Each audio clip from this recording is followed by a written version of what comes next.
आज की वीडियो में हम पॉलिटिकल साइंस के चैप्टर 2 फेडरलिज्म के बारे में डिस्कस करेंगे। हिंदी में इसको संघवाद कहा जाता है। सबसे पहले हम क्लियर करेंगे फेडरलिज्म किसे कहा जाता है। Federalism is a form of government in which power is divided into different levels of the government.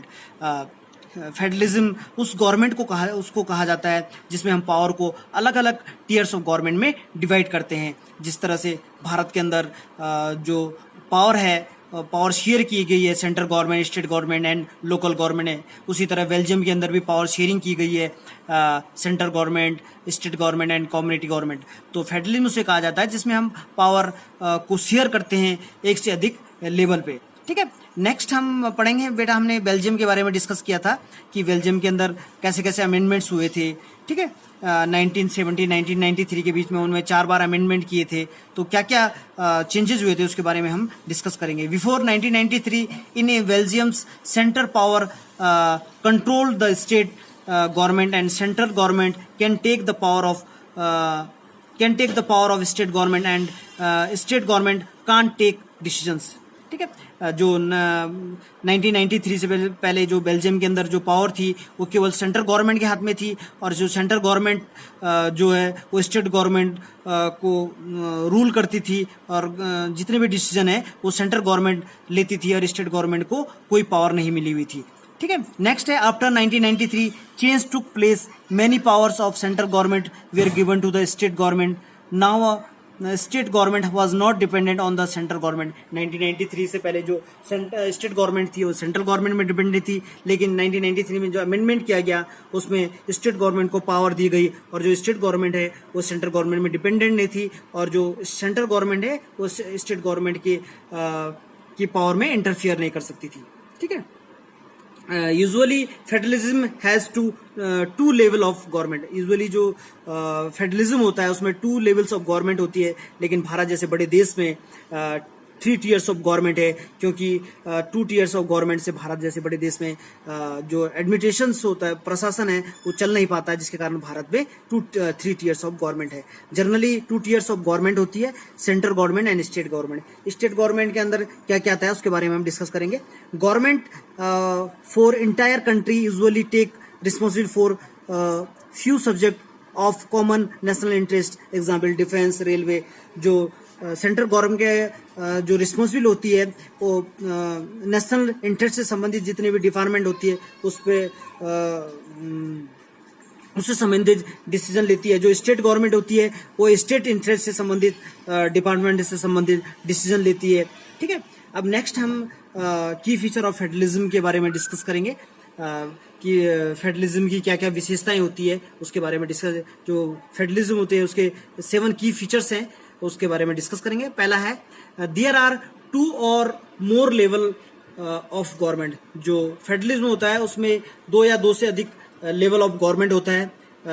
जैसे भारत के अंदर है central government, state government and local government. तो फेडरलिज्म के अंदर भी 2 या 2 से अधिक टीयर्स ऑफ गवर्नमेंट होती है। सेकंड जो पॉइंट है इसका, different tiers of government govern the same citizen but each tiers has its own jurisdictions in specific matter of legislations, taxation and administrations.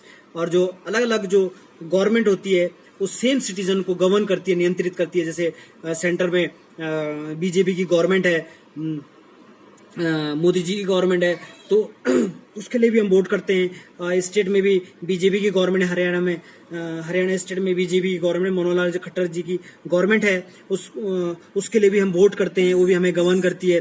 ठीक है, इसी तरह से लेकिन जो इनके जो जुडिक्शंस होते हैं लेजिस्लेशन में, टैक्सेशन में, एडमिनिस्ट्रेशन में, वो बंटे हुए होते हैं, और ये जो अलग अलग गवर्नमेंट होती है वो सेम सिटीजन को गवर्न करती है। ठीक है, नेक्स्ट पॉइंट है the jurisdictions of the respective levels of government are specified in the constitutions and theirs power and existence are granted by the constitutions. जितने भी जुडिक्शंस एंड जो भी पावर्स हैं वो कॉन्स्टिट्यूशन के अंदर मेंशन है कि किस गवर्नमेंट को कितनी पावर दी गई है, स्टेट गवर्नमेंट को क्या पावर है, स्टेट गवर्नमेंट को क्या पावर है, लोकल गवर्नमेंट को पावर है। सारी जो पावर है वो हमारे कॉन्स्टिट्यूशन के अंदर मेंशन है। ठीक है, नेक्स्ट पॉइंट है the fundamentals provision of the constitutions can not be unitarily changed by the one level of government. Such change require the consents of both the level of government. अगर हम कोई भी changes लाते हैं act किसी भी constitution के अंदर जो मेंशन पावर है उसके अंदर हम कोई चेंज लाते हैं या कोई एक्ट बनाते हैं तो उसमें दोनों जो गवर्नमेंट होती है स्टेट गवर्नमेंट और सेंट्रल गवर्नमेंट दोनों का रोल होता है, क्योंकि अगर हम जैसे कोई एक्ट बनाते हैं तो राज्यसभा में भी पास होता है, लोकसभा में भी पास होता है, ठीक है। तो अगर हम कोई एक्ट बनाते हैं या कोई भी चेंजेस लाते हैं कॉन्स्टिट्यूशन के अंदर तो उसमें दोनों गवर्नमेंट का रोल होता है, ठीक है। नेक्स्ट है courts have the power to interpret the constitution and the power of different level of governments. The highest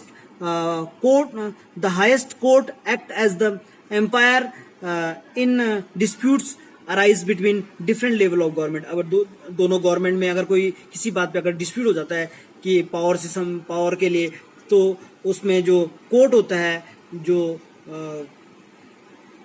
judiciary होती है, वो एम्पायर का रोल अदा करती है और उनके बीच का जो डिस्प्यूट होती है उसका सॉल्यूशन करती है कौन? कोर्ट, ठीक है। नेक्स्ट पॉइंट है source of revenue for each level of government are clearly specified to ensure its financial autonomy, ठीक है।